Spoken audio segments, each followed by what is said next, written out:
afternoon. Welcome to Chronicles with Kwame and Janelle for another great day in London. But we're here. We're here and... Did you say great day? That's a great day. Or grey day? Yeah, Grey day, yes, very grey outside. Although the day may be great as well. Yeah, exactly. Great day. But my beautiful co-host Janelle is right here. And Janelle, how was your week? My week was fantastic, actually. Very busy. Really busy. There's been a lot going on, but I've had a great week. Can't complain. Okay. We'll talk a bit more about what I got up to this week because I'm interested to hear what you got up to this week. Well, what I got up to is basically it was a very busy week. There's a couple of things that came up actually. One of which we have to celebrate. Barbados had their 50th anniversary. Yes, congratulations, Barbados. Congratulations. Yes, 50 years. Yeah, 50 years. Serious milestone. I know, 5 years behind Jamaica, but that's okay. That's okay. The independence was independence, and our ancestors fought for independence in terms of making sure that they could actually determine their own destiny. So, kudos to Barbados, and apparently there's a pretty well-known person who's down there now, isn't there? Traveling in the Caribbean. Yeah, that's what I heard. Someone who has apparently got blue blood, there's been a bit of a media storm about him and his girlfriend lately. Yeah, I think he's doing the rounds in the Caribbean. I wouldn't say doing the rounds, he's visiting Caribbean. Probably not the best term to use. No. And he seems like he's having fun. And funny enough, they do love him. Yes, they do love him, and I guess... I think there's something about him. Obviously, we look at people on screen, right, and we think we know these people. You look at people within the celebrity realm, if you like. I mean, he is, a prince. Yeah. He is. Regardless of what your views are on monarchy. And we think that we know them, and I think I know Harry. In fact, I would like to sit down and have a conversation with Harry. No, in all seriousness, he looks like a really interesting, really down-to-earth young man, and... The fact that he is touring the islands and having such a great time, it's not the first time he's been there. No, it isn't. And funny enough, he obviously likes it. No, he does. And they said that he's taking his mother's traits, right? The element of being compassionate and caring. And you see that when he goes around and the way he interacts, it's easy. Yes, and that's when you see how warm he actually is and how people warm to him. So Harry, big up yourself. Big up Harry.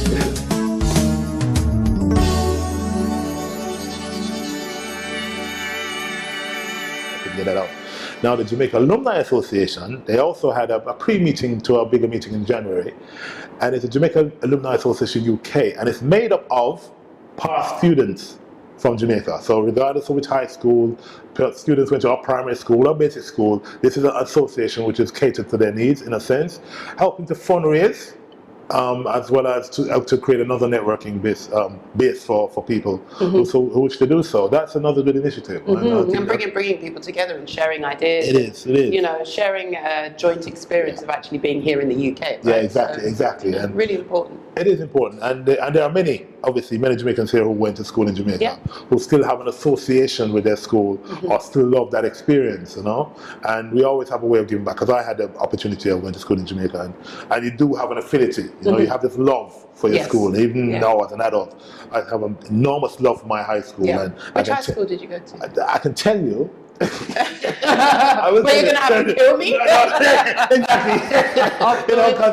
Because as you know, the nature of high schooling, the secondary school in Jamaica is very competitive. Yes, I know. So I went to one of the better boys' schools. Okay. Yeah, I'll leave it nameless because I don't want to go to the road and somebody let me down. I have a few ideas. We can talk more after the show. We're not going to give away all Kwame secrets today. But it's a wonderful feeling when you turn back and can help another young person in terms of their school journey. And that's what we do. I know my alumni association, that's what we do. We tend to do a lot of fundraising, a lot of mentoring programs, a lot of scholarships that we give back for the students that are down there. Oh, cool. Sounds really good. It is. Yeah. It is. It's great fun. You should get involved in it. Oh, I might just do that. But I would have had to have gone to school in Jamaica first, no? Not necessarily. Because no, you don't have to. It's like friends of friends. You know what I mean? So, for example, like you're associated with me now, you can be my associate for my alumni. All right. Good. I got a way in. I got an inside track on there. No, I'd love to actually. And like I said, various schools tend to put on fundraising activities, whether it's a barbecue, a walkathon, a dinner dance. So that's how people raise funds. Cool. Yeah, so it's good fun. Good. So what else has been going on this week? Wow, this is my week. This is my day today. This is your day today. My day today. I had the opportunity. Well, I have a number of people that I work with. As you know, I'm a publisher in my own right and a writer. And I had 3 of my clients launch their books last week. Wow. Yeah, I said, wow. It's like, I'm very proud of that. One of them actually is in Jamaica.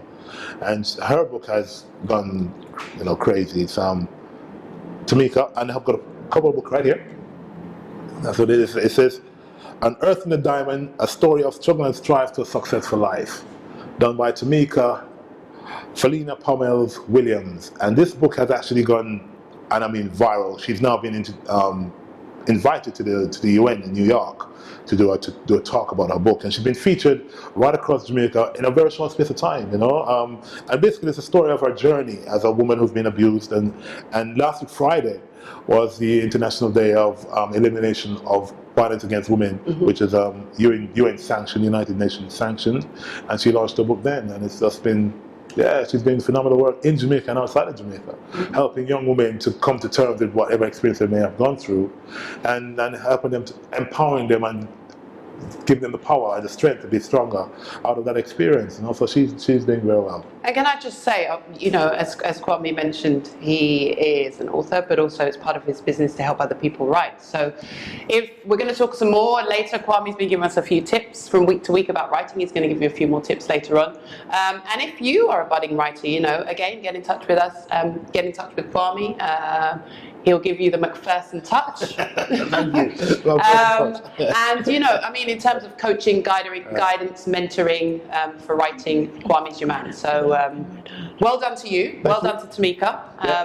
Definitely a book that I want to read. Kwame's already sent me the link to the book. It looks very exciting, very interesting. I'm definitely going to read it. Links will be below, honestly. Yes. The details will come up. So. Yeah, and so there were another two actually, which I talked about very quickly.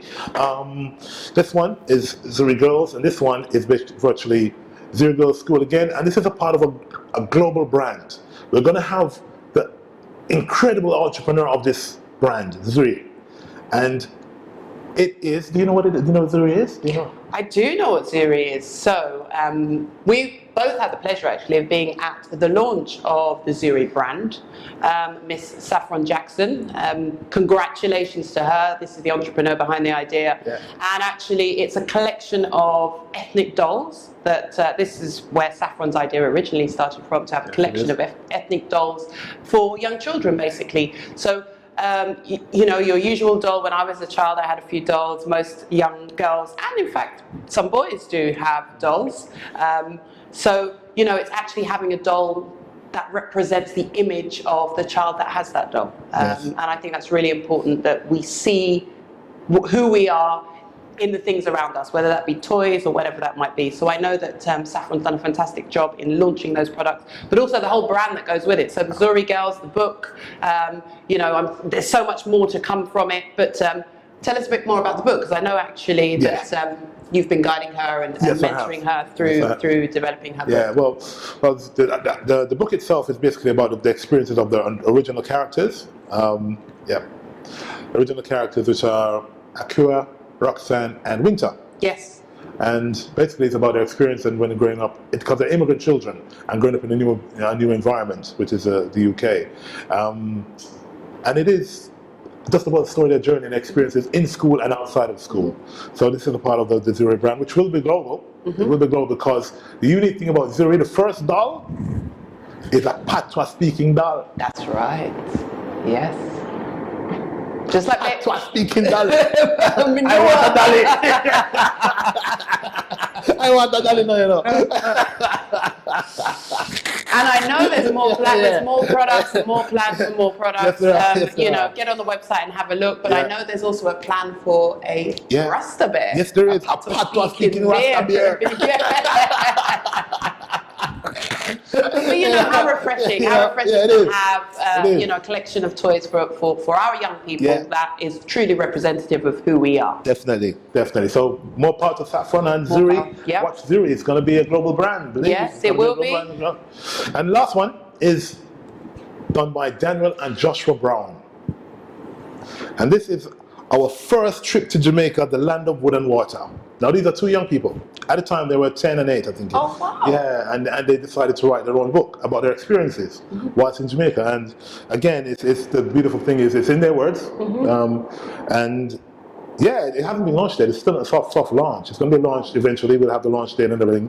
But it's just about the experiences of going around and going to the beach and going to the hotel and eating. And through children's eyes. And that's the most fascinating thing about this. So yeah, so look out for this. We're going to have more details about the launch, which is coming up. And yeah, so those are the 3 books. And I think that's really nice to know, the writing is for any age, right? It's for anyone of any age, and to see kids kind of taking pen to paper and you inspiring that, Kwame. Thank you. It's really nice to see. Thank you. So that was my full week. Well, we saw each other on Saturday, didn't we? We did see each other on Saturday. There was a big event on Saturday, and it went really, really well, actually. It was the Legacy Gala. So you would have seen that a few weeks ago we had representatives of the organising committee for the Legacy Gala. We had Marlon Morris on the show, and he spoke about the Legacy Gala. I was actually down there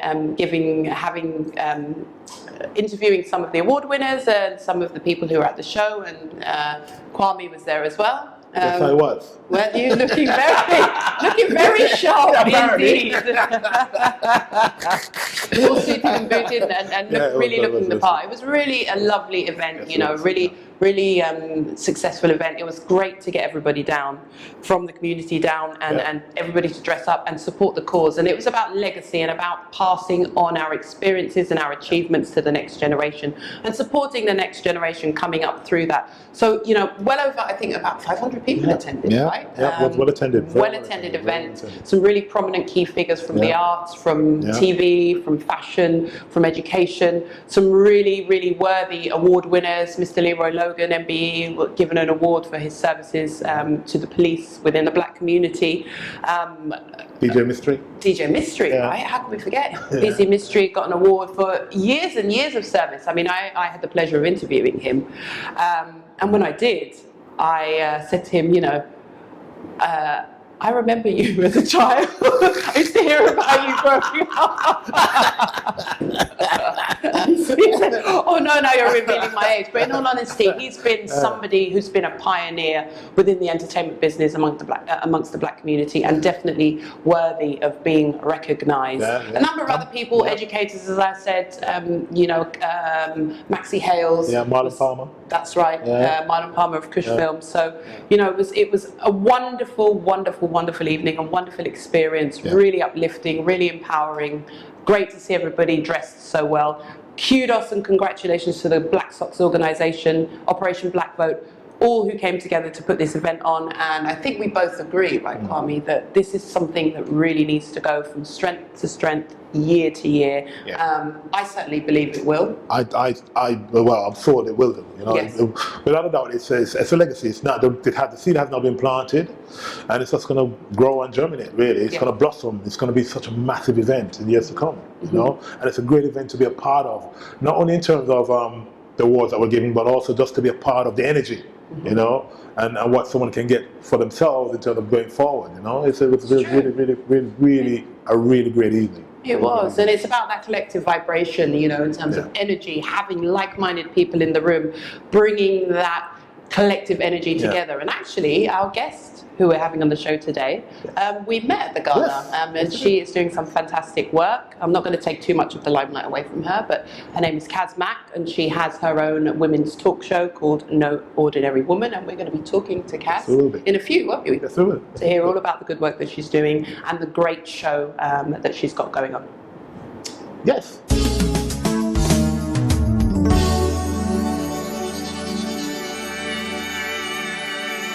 Janelle mentioned, sorry, I'm getting your name right. I'm getting twisted. Janelle mentioned that we met a wonderful person at the Legacy event on Saturday, name of Caz Mac. And we have Caz Mac in the studio this evening. And Caz Mac, welcome. Hey, thank you guys for having me on the set. Oh, God, I'm excited. It seems a bit strange for me on the reverse side, because I'm used to interviewing the ladies, and now I'm being interviewed.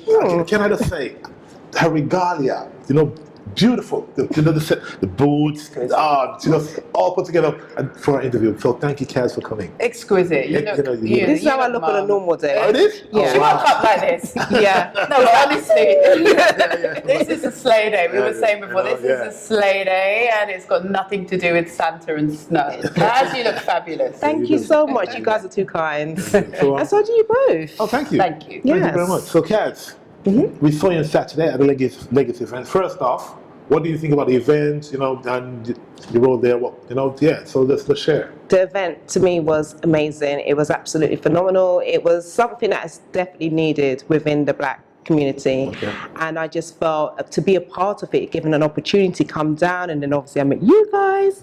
It was just amazing just to see so many like pioneers, people that's just done amazing things within our community and being awarded for their achievements as well. And I think that's something that's definitely needed for us so that we can continue to leave that legacy to the next generation, because if they don't see these things, then it's like, how do we expect them to inspire to do good if we're not really setting that, putting that into place and marketing it for them. So like I was saying to some of the people that I was interviewing as well down there, what are we really leaving for the next generation? Are we going to have a blessed generation or a cursed generation? And I think it was really good to see the organizers actually just like taking action and just made it happen. Do you know what I mean? So I just think it was fantastic. Awesome. Because you're right. I mean, the future of the next generation is definitely in our hands. We have the power. Like we spoke about passing the baton with Mano when he was here, right? And the whole concept of the event. But we have that. A lot of us have that in our hands. And unless we pass that on, it's no good to anybody, because generation after generation, we need to build each time. And I think we are now really realizing that this is the key to our success as a community. Absolutely, absolutely. Because like I said, if we're not doing anything, then we can't expect them to continue to do anything, because we have to set that mark. That's right. They need role models. Who's their role models? They need role models that looks like themselves. And I'm not dismissing any other race or anything, but even when you look at the Asians, you look at the Chinese, the Jewish, everybody works so tightly as a community. And my thing is, why do we not do that as Black people, regardless if you're from the Caribbean, from Africa, wherever, we are one. So let's support each other. And that was just an amazing event. You definitely saw support there. Do you know what I mean? So it's fantastic. What did you guys think? Oh, we loved it, didn't we? It was just great to be amongst people that that have the same agenda in terms of wanting to empower the community, but want to pass that back on. And it was great meeting up, because I've known Marlon and Viv for years. I know them for a long time, and to actually see a manifestation, and in terms of my relationship with them, as well as the manifestation of what they've created in terms of the vision, it was mind blowing, and it's good. It's interesting, because I was talking to someone that you would have created relationships a long time ago, or you started relationships a long time ago, and based on someone's integrity and the vision and everything else, and like mind, you find out eventually later on down the road your paths converge. And it so happens that a lot of people that I'm working with today, our paths have now started to converge. So I know, like I said, I've known Marlon just for years. I don't know David Weaver. So Marlon Palmer, I know what but like I said, the seeds have been planted, and it's now it's as if everyone's now having an awakening in terms of how we can empower ourselves as well as our young people,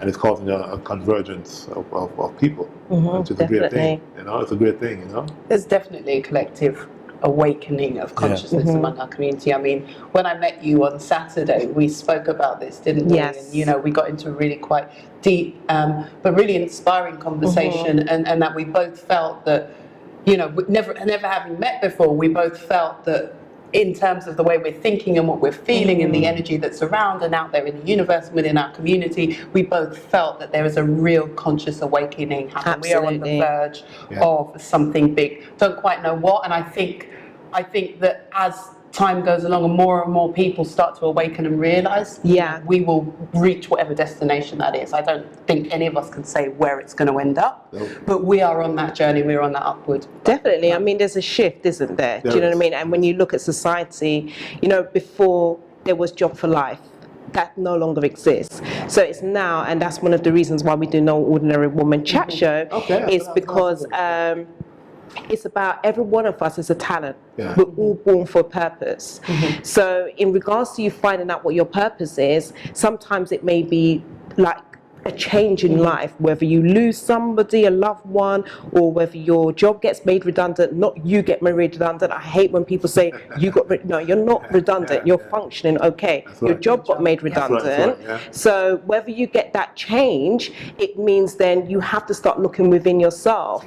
What can I now do to basically provide for the family, or to just fulfill that purpose, because everyone's got a purpose. So just stepping out, doing what you're supposed to be doing, because you're created for purpose. That's right. So and that's what we was kind of talking about as well on Saturday. So on the show with No Ordinary Woman, we have different types of women from all different types of walks of life coming on the show and just sharing their journey with the viewers, and they would talk about what basically happened, how they ended up on their journey, the challenges they had to face, how they've overcome that, an encouraging word to our young girls, to the women that may be watching, and it's just to really stir people up to just like step out. And I guess so that people can actually see somebody maybe going through something, and they may see a story that resonates with them. Absolutely. Right? Just, obviously you've gone into talking about No Ordinary Woman, but just for you guys watching out there, just to let you know, so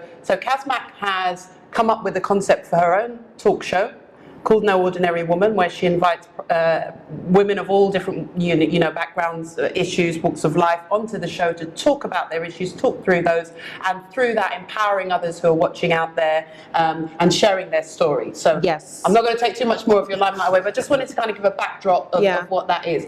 In fact, I'm really interested to know what gave you the idea. Okay. How did you come to thinking, actually, you know what, I want to have this talk show? All right. Okay. So basically, it started about, say, 2 years ago. I was really depressed. I was going through depression myself. Something I've been dealing with since I was a child. I used to have a lot of fits and blackout. I just had quite a challenging upbringing. I'm not going to go into it because we'll need a whole entire day for me to go into it, but I'm not going to go there. And basically, I went to a Christian retreat in Ashburnham. It's like heaven on earth. It's just beautiful. It's just, anyhow, so I was there, and they have like prayer rooms that you can go into, and I was just like praying. I was just like asking God for like directions in regards to my life, because I had just recently graduated in university, and I got a really good mark and everything else, and things just wasn't happening. So I just started to feel really quite low, and I think this happens to quite a lot of people as well. And literally God had given me this vision, so I just started writing what he had given to me. And I remember going back to church, and I remember telling my pastors about it, and my pastor was like, Caz, this means now, because I told him it's called No Ordinary Woman, and he's like, it's now, N-O-W, and I was like, wow, okay, now, all right. But I just procrastinated because I was dealing with my own insecurities and things like that. And I think for a lot of people, we tend to know what we want to do, but for whatever reasons, we doubt, we have our insecurity, we start comparing ourselves with other people, fear, definitely. And I just didn't step out. Just to interject there. So do you think that the procrastination though was a part of your development in a sense, or to make you who you are? So it was a part of the journey, really, rather than being a separate part and a part. It was a part of the journey to bring you out to where you are today. Yeah, definitely. I mean, I definitely see it as now being a part of the journey, because I already, at the time, I was doing the provisional planning. So I was doing like the templates. I had the logo done. I knew the name of the show. I knew the kind of women that I wanted to be on the show. So everything was more or less planned and done, but I still just weren't doing anything. And I guess the reason why I wasn't doing anything, because God needed to work on me. Do you understand what I'm saying? So I had to then seek help. I started getting counselling. I went to like a depression course, and it helped. And then I just really just started to invest in myself. And that meant that I just wasn't in no relationship with anybody. I was just like dealing with like people that would really help me at that time. And basically, from that, I was working at a secondary school. I didn't actually apply for the job there. I just happened to be temping there, and I got promoted, started to work for the principal in the school, and then I just started to see certain things within the young people, because that was the first time actually working with like teenagers. And what I was noticing was a lot of them was dealing with insecurity issues. Yes. Do you know what I mean? And a lot of them lacked that self-confidence, and not only the self-confidence, they didn't really have any role models. So I would say to some of the girls, you know, you're just so beautiful, like, what are you doing? Like, why are you linking, man? You know, just, and that's how I would talk to them, and we would just engage, and we would just like talk and things like that. And I just loved the challenging children that was there, because for me, it just reminded me of myself. Not that I was a bad breed child or anything like that, but, not saying they're bad breeds, sorry, but I just liked to talk to them, because I just felt like I could connect with them. I could just relate to them based upon my own experience. I would share my own life You felt like you experience. could make a difference, Absolutely. right? You know, you felt like talking to these young people, perhaps potentially seeing yourself back there, Yeah. however many years ago, you knew, you know, that you, with hindsight and with experience, you could offer them some good advice. Yes, some and good that's exactly guidance, what I was right? doing. So me doing that, then it was just a case where, not obviously because you wouldn't know, I then basically, my time there had come to an end. So I did a job for a friend of mine, because I do events management as well. That job then came to an end, and then I applied for a job, and I was still waiting up to this very day for my start date. And I was applying for jobs, things weren't happening, and it was just like certain jobs, and I was thinking, no, this is so not God, you know. And then it's just like being a waiting game, but in the midst of it, I was getting frustrated, like, what am I doing? So it's just when a friend of mine said to me, have you spent any time with God? Have you spoken to God and find out what you're supposed to be doing? And I was like, well, no, I ain't got no time for that. And she was like, well, why not? So I just basically locked myself away from everyone for about 4 days. Then I contacted MediaNet Gospel, who I've done work with previously, and I said to him, look, bro, what's going on with No Ordinary Woman? Chat show. And he's like, what do you mean, what's going on? I'm waiting on you. 2 years later, since then, came down and looked at the space that I wanted to do the show, and the rest is history. And we've done like about 7 episodes to date. Awesome. Wow. Yeah, and So that this was is all quite, not the idea, but actually getting yourself up and running is quite fresh and quite new in terms of 7 episodes. I imagine it's only been a couple of months, right? Yes. Wow. Yeah.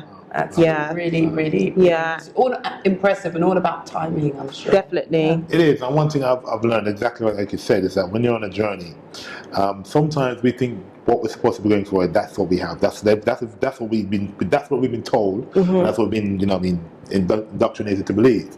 And it's not. And something that most time, 9 times out of 10, that's not what you're supposed to be going for. Yeah. Something will slap you back. Say no, that's not. And no matter how hard you try Yeah. to reach for that thing, Yeah. that's not what you're supposed to be doing. There's something will slap you back into what you should be doing. Yeah. You know what I mean, and it's like a plane. A plane never takes a straight journey to get where it needs to go. It has to. That's the way it goes, right? And I think that's life. You'll find that you're still on a journey, still getting where you need to be. Definitely. Right. So it's great that you've now reached where I think and there's more to come, right? Yes, there's going to be plenty. I mean, we haven't put anything out there just yet. We're going to be launching in the beginning of 2017. Not saying what date. If you want to find that views, you're going to have to follow us on Instagram, Twitter, and everything else. What are all the details? So Give the us the Twitter details is so that everybody out there- Now Chat Show. So it's NOW Chat Show UK at Now Chat Show UK. That's our Twitter, and then on Instagram it's _ordinary_chat show _show, and then so you can get all our information there, and then obviously you can email us as well. No ordinary. So what's your vision? What do you see? When you say No Ordinary Woman Chat Show, wow, Oprah style kind of thing going on. But there's only one Oprah and there's only one Caz Mac, and I'm not trying to do a comparison.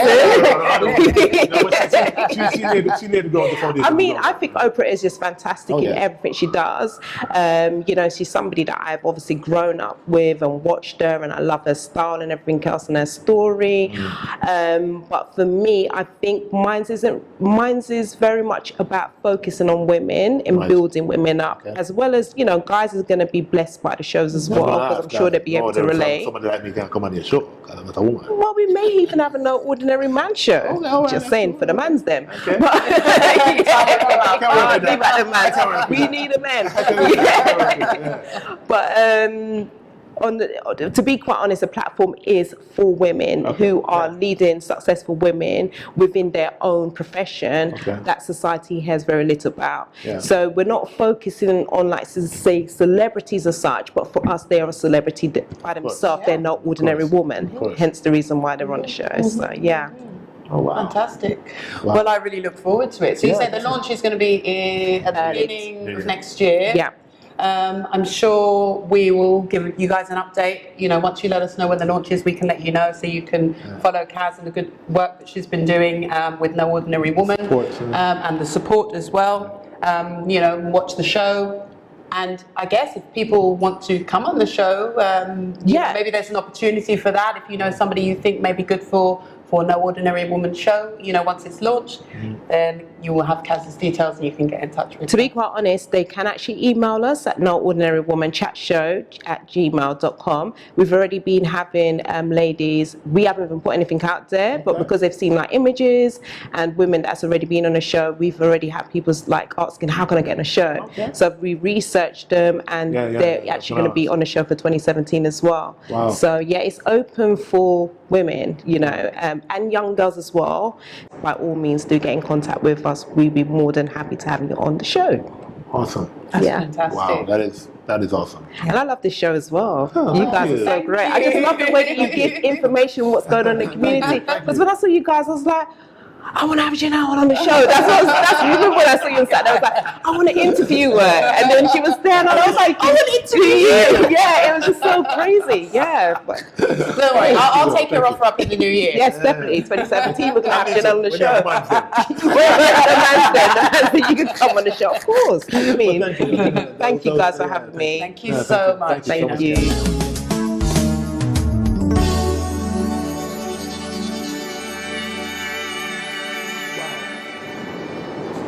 You know, Janelle, Yeah. Caz talked about depression. And it's interesting because I had my own bout with depression back in 2006 when I was in Canada, funny, you know. Oh, wow. Yeah. I had a spell where I went into a period of down, you know, very down and everything else. And it brought to mind, you know, the type of environment that we're living in, and you know how grey it is, and there's no sunshine, and how cold it is, and people have winter blues. You know, a lot of people say this is this time of year when a lot of people just had enough, really. And funny enough, in this type of environment, it becomes overwhelming because if you're isolated, there's no one you can talk to. You know, man, it's worse if you had problems throughout the year anyway. You know what I mean? And then you come to this time of the year, and it's even worse. It becomes tenfold because, like I said, there's no sunshine and it's grey. So I just wanted to hear your thoughts about that, Caz, because, like I said, it's something I had experienced. And I realized that at the time when I was going through what I was going through, how isolated I felt. You know, even though that's a part of the journey that I had to go through, that part of the experience, it felt like I was really alone. When I wasn't alone, but I thought so in my head. You know, so what are your thoughts about going through that? I think especially it's the time that when it comes to the end of the year, you start to reflect on your year, previous years, etc. And you know, sometimes it can become quite overwhelming, and then you may start to feel quite negative about the future. And I just want to really just kind of like say that with family, especially if you know somebody that's like living by themselves, or a young mom, or you know, a woman that's just a single mom, or even guys as well, because guys don't really talk as well. Check up on your family. You know, if you don't hear from that family member, just phone them, go around, check them, because it's the time where we all kind of like hibernate into our own little cocoon kind of thing, and we need to check up on each other. You know, because you can see like within the world that we're living in, not everybody, but a lot of people is just like working, or they're doing like 2-3 jobs to just pay a mortgage and things like that. And we need to kind of like just slow down and just spend that time with family. And especially like what you said with the weather as well, that has a huge impact, you know, because I remember listening on, I think it might be in LBC or some radio station, and they were talking about there's a certain part of the world they only get a certain amount of sunshine, and there's so many people that are on antidepressant, you know, like I think they have a high suicide rate. high suicide rate. People are buying like liquor and things like that, drugs, etc. As soon as it's sunny, That's right. they're off. That's right, Yeah. So the weather has a major impact. And I think you know? the day, it's a lot to do with daylight as well, isn't it? Obviously the cold doesn't help, but it's the lack of sunshine That's right. that has a massive interplay with our moods. And I know, Kwame, you're kind of going to talk through some tips to help kind of beat those winter blues. But for someone like me, for example, Caz and Kwame, who I wouldn't say I've ever suffered from depression. I've had low moments, but I know that depression is something quite specific. Yes, it is. And so I wouldn't say that I have. But for somebody like me who hasn't, but I do know other people that have, what can I do to support others? Well, the thing that I had learned in terms of my experience is that it's a matter of being aware, being watchful, seeing someone. Because take, for example, I didn't know I was going into a state until my cousin pointed it out to me. Wow. So, for example, I wouldn't get up in the mornings. I'd have the curtains drawn. Wow. I wouldn't answer my phone and all that kind of stuff. It's fortunate for me, I was living with her. So I was like in the basement apartment. So she was able to check upon me. So it's just a matter of being aware of somebody who hasn't had a particular behavior, you know, of someone, and it suddenly changed to something else. It's being aware of what that change is in terms of the behavioral patterns and mannerisms. So that was what happened with myself and with my cousin, who actually pointed it out to me, because it crept upon me, you know. It just creep up, you know, and you don't even realize it's happening until someone points it out to you. Say, hey, something's just not right here. So maybe not being afraid to say something, you know, maybe just being aware and not being too afraid to actually say, you know, you're okay. Yeah, exactly. What about you? What would you say for somebody like myself who doesn't necessarily suffer but knows people, it's close ones who do actually? How can I support them? I would also say even encourage them to go to the gym. Yeah. Go to the gym, go outside, just go for a walk, or even just say, right, let me come to you. Yeah. Spend some time with them, pick them up, take them outside. Yeah. Just say to them, it doesn't matter, you look fine, you know, just get them out the house. Because sometimes when they're out of the house, then it's just like they need a fresh air. It doesn't matter how great it looks, but it's just getting them out of that environment. Because when you've got depression, it's like a cloud. It's like you've got this blanket, and I can't even explain it, but it's just like you can't see anything else but just that darkness that's just over you. And so until you go outside, you may not necessarily feel 100% greater, but you'll feel a lot better than what you did when you're just inside. Do you know what I mean, kind of thing? Totally. And going to the gym, it helps tremendously. Exercise definitely. One of the tips, definitely. actually, funny enough. Yeah, it is, and that's so true. Because what happened to me is that I then began to write. I began to write more than I was doing before, and that's when evidence started coming, and that's when I discovered my purpose. Right.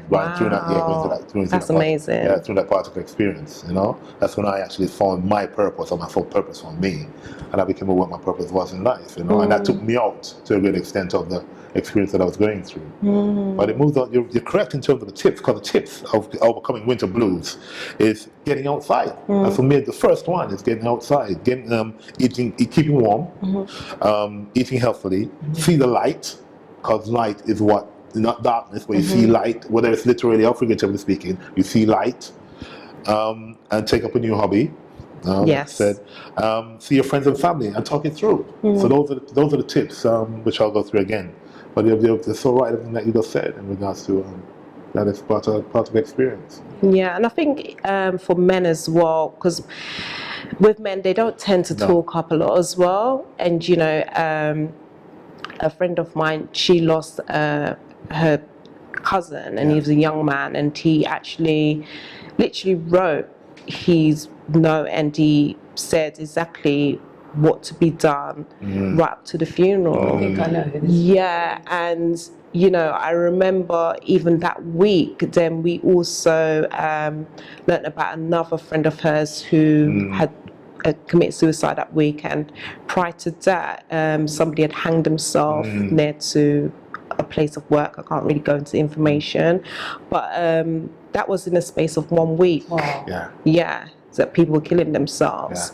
So I really would say talk to somebody. Do not isolate yourself. Talk to somebody. Find somebody that you trust and just talk. Do not feel that you cannot talk to anybody, because I don't want to make it all spiritual, but I'm going to come from a Christian perspective. That's the devil telling you lies. And whatever he's feeding you, I'm telling you from my own experience, don't listen to those lies. Call up your mum, your dad. If you don't have that, go and call a friend, call somebody. Do not shut yourself away and listen to those lies, because it's lies. And it's interesting because when I was going through my party experience, I used to take long walks. I used to take what's called Canada, Toronto is nice in terms of a lot of greenery, a lot of walkways, and I used to walk, and I used to cuss myself. Believe me, I'm talking, and I used to cuss, I used to purr, and I used to, and it's just, that was my way of talking. I was going and I would just shout down, and I start, complain and make up noise, and then what I discovered is that I was having my own self-analysis, my own self-help, and my own self-assessment, if you want to call it that. But being outside, in the spiritual sense of the word, enabled me to start to come and understand particular things, because I was having a discussion with myself, or a discussion with God, if you want to call it that. And that's when, like I said, and then being reinforced by my cousin, and being able to talk with her, and then and exactly like you said, the ability to. And one of the things that we as men don't do very well, as you said, is we don't talk. We don't talk about how we're feeling. We don't talk about our emotions. We don't talk about the state of mind that we're in. And so this then causes us to internalize. And then when we internalize, we manifest, right? So for sure, it's being aware and then being able to talk about what you're going through. And can I just add one more thing as well? Watch a comedy. I know this sounds so crazy. Watch a comedy, because sometimes when you're depressed, you just need to laugh as well. And when you laugh, it just releases these endorphins as well. So sometimes you just need to just sit down and just maybe spend like half a day or something and just watch comedy. I started watching Bernie Mac, and I'm telling you, just looking at him, he just cracked me up. And I just fell in love with Bernie Mac. So I'm just saying, just watch a comedy. That really helps. Like, it's winter time, so you have time. Wow. Yeah. Caz, thank you for having you guys. me. Thank you so much. It's so good. It's been great, actually. Really enjoyed insightful. Thank you guys. Thank you very much. Yes, thank you for coming. I got a writing tip, Janelle. You got some tips for us this week, have you? One tip. One tip. Okay, one tip. One tip to add to the previous tips. Yeah. So, what is it? One tip, and this basically, in the first tip we talked about writing a page a day. The second one was don't worry about technicalities or grammar, just write. This third one is about time management. Now, one of the things that people have a challenge or find difficult to do is finding time to write. Now, some people have a strength in terms of writing in the morning or in the evening. Some people can write during the day, some people can write on a bus, some people have to be in a park. So it's a matter of what you feel comfortable with, and you can explore different types of writing, when to write, what is the strongest and your weakest times, and where.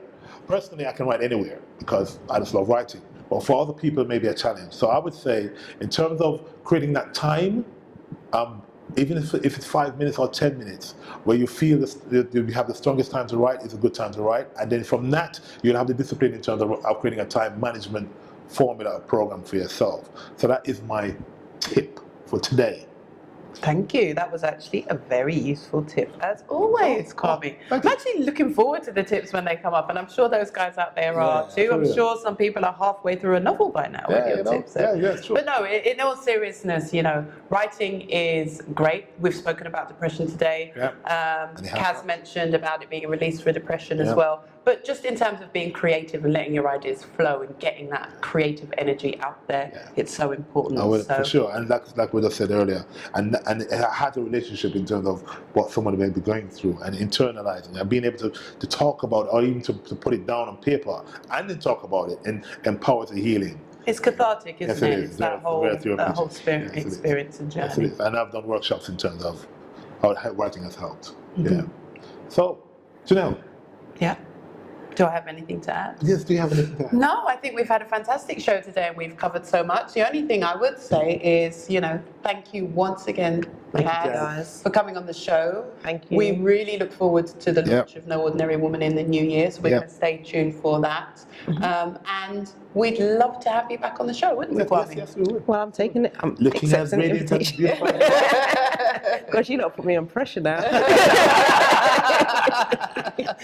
I will be back. I'll be back. Famous last words. Yes. Thank you. We'd thank love you. that. Yeah, we would you. love that. Thank you, guys. Well, another show comes to an end. Another show comes to an end. Always makes me sad, but I know I'll see you again soon. Good week, Yes, full you- week, yes. and we'll Thank be you, bringing thank you you. much more Yeah. in our next Thank show. you. Thank you. Thank you. Thank you. Yes, thank Thank you for being a part of this and Chronicles with Kwame and Janelle. It's been an awesome one. It has.